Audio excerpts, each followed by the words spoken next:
Alright, so I promised my followers that I would tell my ghost experiences. Ooh. uh, so, yes. My house, I don't really know if it'd be considered haunted, but we got some little stuff going on. Like, when I was little, I used to wake up in the middle of the night and that's my door. Okay, that's my door. Yeah, that's it. And when you open it, there's like still like this maybe this much space between my door and my closet, and someone used to stand like right there, and it was my mom. And I'd wake up in the middle of the night, my mom would be standing there in her nightgown or whatever, and it would be I would be like, oh, okay, she just checked on me, and I'd go back to sleep. I found out this summer that my mom never did that, and I don't know what it means when a ghost or a spirit takes the form of somebody who is still alive. I'm not sure what that means, but it's kind of creepy. Okay, it's creepy. Another thing when I was little, so right where I'm sitting right now is in front of my window, and I have a toy box there. My bed used to be over there, against the wall over there, and with that, um, so it used to be over there, right? So over there. And I remember waking up in the middle of the night, and there was someone on my floor in the fetal position, like not sitting up, but like face down, fetal position, like it was glowing around them. And I remember pulling my head over my covers and going to sleep because that scared the fucking shit out of me. And I remember I would, still to this day, I'm still afraid to look at my floor. And a few years ago, my dad found out that there was a girl who committed suicide who lived here previously. She was 13 years old. She committed suicide and she drowned herself in the well because she didn't want to shame the family because she's pregnant. And he's like, maybe that might be her. But who knows? Um, Nothing really picked up until after my nana passed away. I think she stuck around to make sure that everything with the house went okay. Um, because she never signed her will, giving my dad and my mom the house. So my dad had to break it up and pay family members to live there. Yeah, so other family members that wanted the house. Um, I think she stuck around because her favorite, one of her favorite products was a poinsettia, and we'd get one every single Christmas, like we get it for her or whatever. And this one, she passed away in February, and this one lasted for months. Like this is the longest poinsettia ever, and it's like once when like activity started to die down, the flower died, and it was crazy. Like I don't know, like when she passed away, I heard her voice. My nana, growing up, she always hated anyone being in her room. Hated it. My sister and I would go in her room all the freaking time and look at her stuff because she had cool stuff. But she absolutely hated it. And when I was showing a friend at the time her bedroom, we both heard "Get Out," and it was her voice, and it freaked me the hell out. And I was like, better not. So I left. um, my mom saw her standing in her doorway twice. My mom never told the story of the second one. I don't remember what it was, but the first time she saw her, my nana hated Febreze, and my mom wanted to just like take out the stuffiness of her room, even though she was already gone. So she's gonna Febreze her room, and she's like, oh wait, she hated Febreze, so I'm gonna go in the bathroom to get the Lysol. So as she's going in the bathroom to get the Lysol, my nana was sitting right there. She saw the flannel, she saw her hair, everything. That's really creepy. So then my mom saw her twice. I saw her recently, which I'll talk about soon. Which if you follow my blog and you saw that post, you know.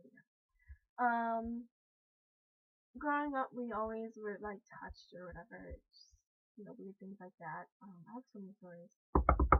Okay, I'm trying to stay focused here. My dad, um, he, when the person was coming here to measure the house to see how much it would cost and everything, if we were to put it on the market. While they were doing that, my nana, she had emphysema. I grew up watching her suffer. She couldn't breathe. She couldn't take a few steps without having to stop. It was a mess. She was like 70. She was like 76 and 80 pounds. It was it was really hard to watch growing up. Um, she she can only go up 2 steps of the stairs, of the upstairs. Like maybe 1, 2, at most 3 steps. She'd call up to my mom or something. Or whatever. So my dad was the person. They were all the way up the stairs, and they heard a few steps. Like the stairs moved, like someone was stepping on them. Like 1, 2, or it said either 2 or 3 steps they heard. And he's like, well, that's creepy. I'm not gonna put that on in the description. My dad's like, good. Like, so yeah, that was creepy. Growing up, we always smelled like smoke and flowers in the house, and they'd say it was like my Pepe or something. I don't know. I've never met my Pepe. Before my sister moved into my Nana's room, I remember I was having a really bad day, and I really wanted to just talk to my Nana, and I went in there, and I was saying how I'm sorry for being a disappointment. I'm sorry that I do the things that I'm sorry that I started cutting. I'm sorry that I'm such a disappointment. I'm sorry that I'm suicidal. Blah blah blah blah blah. And all of a sudden, someone just banged the wall, like just bang. I was home alone. I wouldn't cry out and talk this stuff if I wasn't home alone. Like, so all of a sudden, someone just punched the wall. And I remember the whole time I was laying on the floor crying. I remember I kept feeling like someone was standing over me, like someone just, there. And right when the wall hit, I was like, okay, I'm sorry, I'm done. Don't be mad. I'm sorry I pissed you off. And I got up and left. So many stories. I just have so many to tell, and I'm not going into much detail because there's just so many. After my sister moved in the room, she watched a ball of paper move across the floor, lift and go down, move across the floor. And once she said stop, it stopped. She hasn't told me everything that's happened in that room. She said there's been more things, but I'm not gonna ask because this stuff freaks her the hell out. She hates this stuff. My dad told me the other day that one time when he was in my nana's room and he was in his bed and he felt one side of the bed dip, come back up, then the other side and the other side of him dip, and then come back up, like someone stepped over the bed, stepped on the bed, stepped over him, and stepped off. That's fucking creepy. I've had my bed shake. My bed has shake. That's really creepy. Or I'm laying on my bed and I hear someone whisper into my pillow. That's another really creepy thing. That's really fucking creepy. I don't know who's doing it, but you're fucking creepy and you need to stop. One time my mom and I got into this big fight and I went in my room and I took my little iPod and I put my music in, blasting in probably angry like screamo. And I was on my computer typing like, and next thing I know, somebody grabbed my shoulder. Like, I felt my shoulder being grabbed. So, I took out my thing, and I turned behind me, and nobody was there. And I looked to my door, and my door was shut. And I was like, whoa. Like, I thought it was gonna be my mom coming to tell me something, or talk about what happened, or something like that. But no, it was a ghost, or something. But somebody grabbed me. And that was creepy. Another time with my boyfriend, I was working on Home Alone, and a seashell went flying off of the counter.